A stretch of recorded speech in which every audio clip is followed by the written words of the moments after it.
out of here, man. Get the fuck out of here, man. Bullshit, man.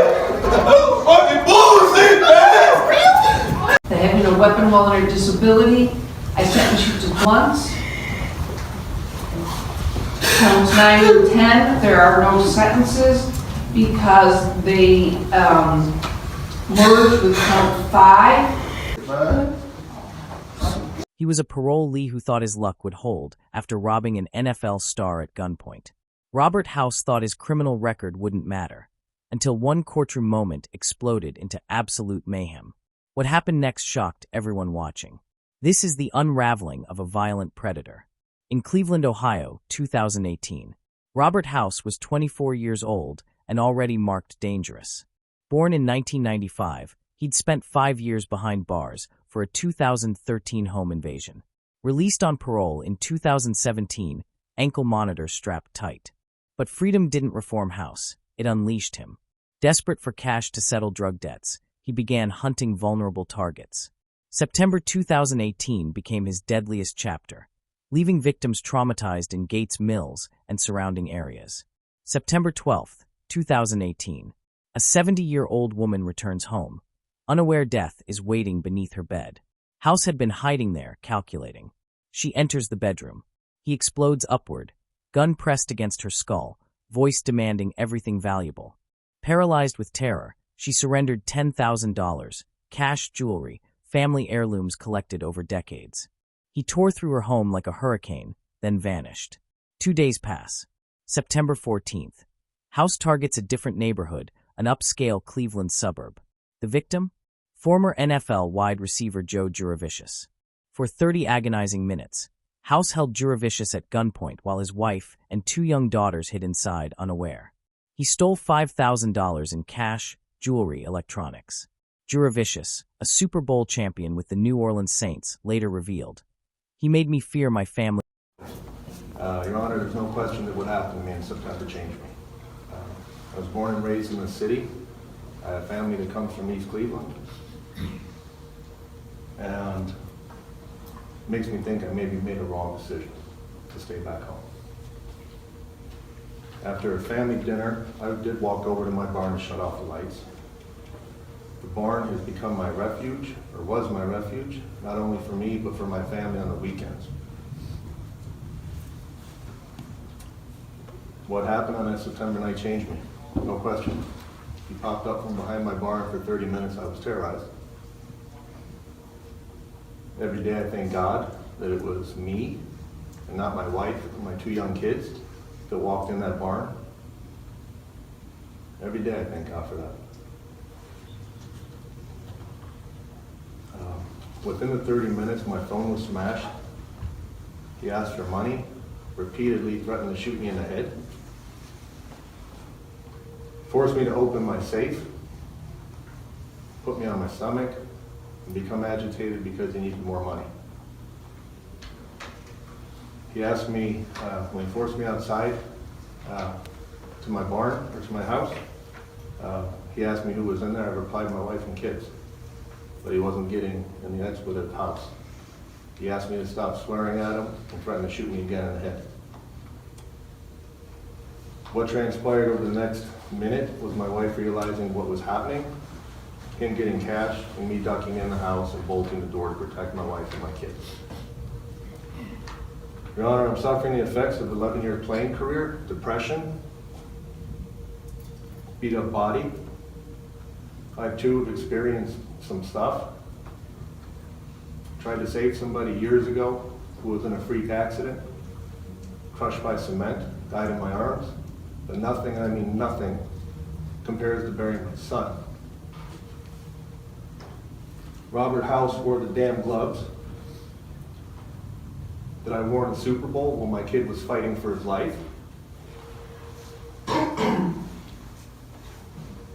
Since then, I've been diagnosed with PTSD, seeing doctors on meds,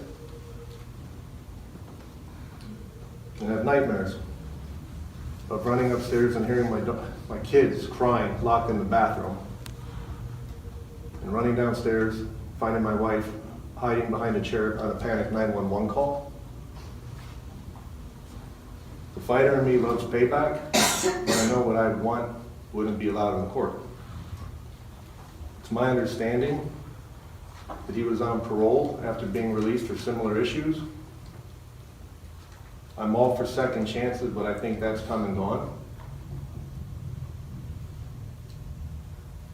Clearly, he didn't learn his lesson and was not rehabilitated, and I'm requesting that he receive the maximum sentence allowed by law. Unfortunately, my grandmother told me a long time ago, if you have nothing nice to say about somebody, don't say it. In your honor, at this point, I have nothing good to say. Thank you. Thank you, sir. Accident. He died in my arms. But nothing, absolutely nothing, compares to what House did. He wore the same gloves I wore in the Super Bowl while my child fought for his life. Since that night, I've been diagnosed with PTSD. Medication. Therapy. Doctors. Nightmares haunt me. Running upstairs, hearing my daughters crying locked in the bathroom, running downstairs, finding my wife hiding behind a chair on a panicked 911 call. The fighter in me craves payback, but I understand what I want isn't legal. I learned he was on parole after being released for identical crimes. I believe in second chances, but his expired. He clearly learned nothing, rehabilitation failed, and I'm demanding the maximum sentence allowed by law. My grandmother once told me, if you have nothing kind to say about somebody, say nothing at all. Your Honor, at this point I have nothing kind to say. Thank you. Thank you, sir. House's ankle monitor betrayed his every movement. Cleveland police tracked him down effortlessly. Arrested September 15, 2018, facing charges: aggravated burglary, aggravated robbery, kidnapping, parole violations. His prior conviction eliminated any bail possibility. During early hearings, House sat relaxed, confident, whispering reassurances to his family, convinced his lawyer would negotiate minimal prison time. Criminals like House could invade anyone's home tomorrow. Don't ignore the warning signs. Subscribe to expose the darkness. January 2019. House pleaded guilty to aggravated burglary, aggravated robbery, kidnapping, and multiple additional charges for both invasions in Cuyahoga County Court. His sentencing hearing arrived March 7, 2019. Juravicious and the 70-year-old woman delivered devastating statements describing their ongoing trauma. House sat confidently, nodding toward his family, still expecting mercy. What came next ignited total chaos. What was running through his mind? When he jumped up pointing his gun at me, I was already screaming in absolute terror. Before sentencing, House stood addressing the court. He claimed he wasn't a killer, pleading for reduced prison time to rebuild his shattered life. The hardest felon I'm not. Never will be, never been. Before sentencing, Robert House begged for leniency, describing his crimes as mistakes committed during drug-fueled desperation. Other than a few prison fights, I've never actually hurt anybody or anything throughout my entire life. I acknowledge what I did was wrong, but I didn't shoot, assault, or murder anybody in any way and never intended to. His words meant nothing to victims who remembered only the terror he created. Judge Nancy Margaret sentenced House to 43 years in prison, the absolute maximum for his crimes. His confidence exploded. Screaming profanities, he lunged violently at deputies who tackled him in a chaotic struggle. His family erupted simultaneously. One woman screaming "sick" at the judge before storming out. Others shouting "I hate you" at Juravicious and the elderly woman. Holding a gun to people's heads and terrorizing them isn't a mistake. It's a crime. For the kidnapping, I sentence you to 11 years plus 3 additional years for the gun. Count 8, having a weapon while under disability, I sentence you to 36 months. Counts 9 and 10 merge with count 5, so no separate sentences.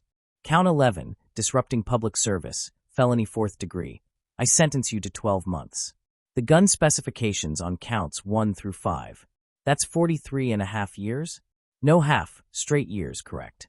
Expletive man here. Expletive. Expletive up, man. Ma'am. Ma'am.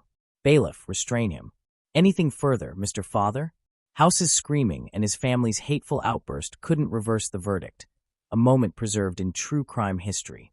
Joe Juravicious, a Super Bowl champion, and the 70-year-old woman survived, but fear never leaves. Juravicious stated, I have nothing kind to say about him. The elderly woman relocated, permanently haunted by her ordeal. House's family's hate deepened divisions, sparking heated debates. House's family, disgraceful or desperate. Now 29, House remains at North Central Correctional Institution, eligible for parole in 2062 at age 67. His crimes sparked Cleveland's aggressive push against home invasions, with community vigils honoring victims' resilience and courage. Robert House believed his confidence and desperate plea for mercy would overcome justice. But his brutal robbery spree and a judge's gavel destroyed him. From parolee to prisoner, his story divides opinions. Was he a desperate addict or calculating predator? What disturbed you most? House's terror of an NFL star, his family's hateful courtroom outburst, or his violent sentencing meltdown? Share your thoughts in the comments. Like and subscribe for more gripping true crime, and click the next video. I'll meet you there.